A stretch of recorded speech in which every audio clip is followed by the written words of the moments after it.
tarde, eu sou Bruno Martins Gonzalez, aluno de Engenharia Química na PUC Campinas e vou falar um pouco sobre compressores aqui para vocês. Dentre os tópicos que a gente vai abordar, a gente vai falar das definições do compressor, os princípios de funcionamento, suas aplicações, um pouquinho de máquinas pneumáticas, dos tipos de compressores, mecanismo de funcionamento, aplicações termodinâmicas, equações para dimensionamento, equações gerais, como escolher um compressor para o seu processo e, finalmente, os agradecimentos. Já na categorização, os compressores pertencem ao grupo das máquinas de fluxo, que se dividem em as que adicionam energia ao fluido, como bombas, ventiladores, sopradores, compressores, e os que retiram, que são as turbinas. No caso, os compressores entram como adicionar energia ao fluido e a máquina que ele vai gerar movimento, gerar trabalho, entra como turbina. Aqui uma pequena caracterização entre os sopradores e os compressores. Nos sopradores, a pressão de operação é mais baixa, já nos compressores ela é mais alta, mais moderada. Não tem exatamente um número que separa os compressores dos sopradores. Entra mais em algo de definição mesmo. Os sopradores têm uma baixa eficiência volumétrica, que é o volume teórico dividido pelo volume real, enquanto os compressores têm uma alta eficiência volumétrica. Os sopradores costumam ter baixo custo, um exemplo de soprador é um ventilador, e os compressores têm um custo mais alto, geralmente utilizados em refrigeração ou para operar máquinas pneumáticas, perafornos e afins. Os sopradores têm uma operação contínua, os compressores costumam ter uma operação intermitente, não é sempre, tem alguns casos que são contínuos. Os sopradores operam com compressão positiva ou dinâmica e os compressores somente dinâmica. Na definição, os compressores são uma máquina capaz de adicionar energia útil ao fluido que você está usando para trabalhar, né? Então você entra com uma pressão 1, um volume 1, uma temperatura 1 e depois isso se transforma em outra pressão, em outro volume, em outra temperatura por causa da primeira e segunda lei da termodinâmica, não é? Agora vamos falar um pouquinho da própria termodinâmica.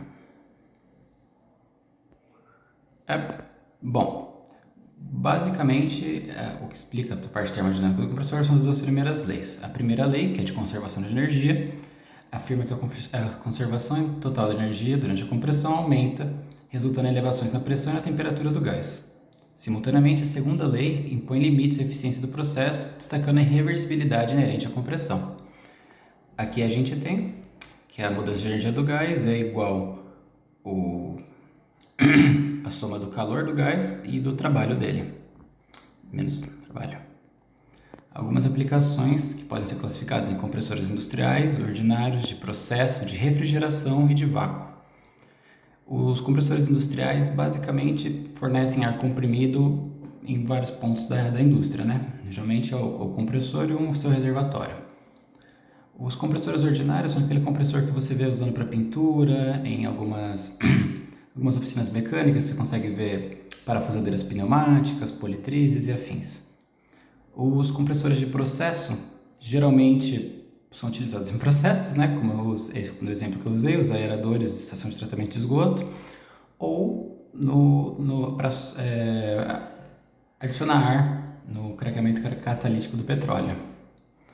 Os compressores de refrigeração trabalham com a termodinâmica, eu vou explicar um pouquinho mais sobre eles, mas é um dos mais difundidos de compressor que a gente tem hoje, todo mundo tem em casa um compressor de refrigeração, seja na sua geladeira, freezer, ar-condicionado e afins. E os compressores de vácuo ficam mais restritos a laboratórios. Basicamente eles visam, em vez de soprar o ar, eles retiram o ar tentando criar uma pressão inferior à atmosférica.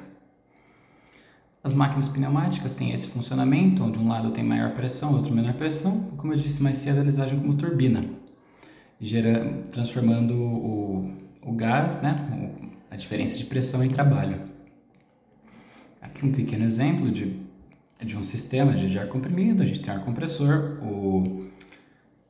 para o secante, né, para remover a água, não estragar o sistema, o estoque de ar, algumas válvulas, mais um secante, um lubrificador para a gente conseguir não estragar a nossa turbina, e finalmente ligado direto na máquina, que em vez de ter um motor elétrico, tem um motor a ar comprimido. Aqui tem algumas vantagens, como por exemplo, o custo sobre a máquina elétrica é menor e a eficiência costuma ser um pouco maior do que a eletricidade, né? Bom, agora vamos falar um pouco de tipos de compressores. Temos os volumétricos, que se dividem em alternativos, de pistão ou membrana e afins, que tem um ciclo de operação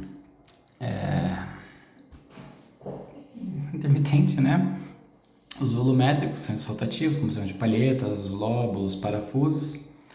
E, derivando dos volumétricos, temos os dinâmicos, que são mais voltados para o que a gente chama geralmente de turbina, né? Turbina de avião e afins, essa parte toda.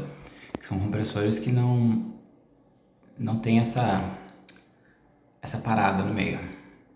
Aqui a gente consegue ver que os compressores alternativos basicamente se baseiam sempre em duas válvulas. Uma válvula de entrada e uma válvula de saída. O volume dele, do ar, sempre se altera, ele se baseia na mudança do volume. Já aqui a gente consegue ver o compressor de lóbulo, ele não altera o volume do gás, ele simplesmente empurra ele para frente. Enquanto a gente consegue ver um compressor de scroll ali embaixo, que é basicamente usado para refrigeração, vou falar um pouco disso mais lá para frente, e um compressor de parafuso ali em cima. Aqui, os compressores dinâmicos, do lado esquerdo uma turbina de carro, que geralmente é usada para injetar ar no motor, e do outro lado um funcionamento de um outro compressor de palhetas, né?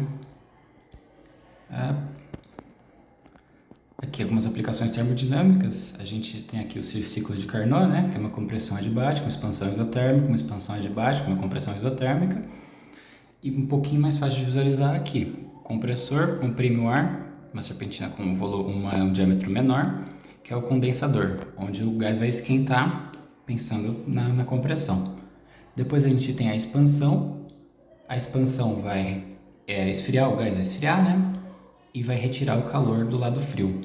A gente consegue ver aqui na última imagem da direita que o condensador é o lado de fora da geladeira e o evaporador é o lado interno.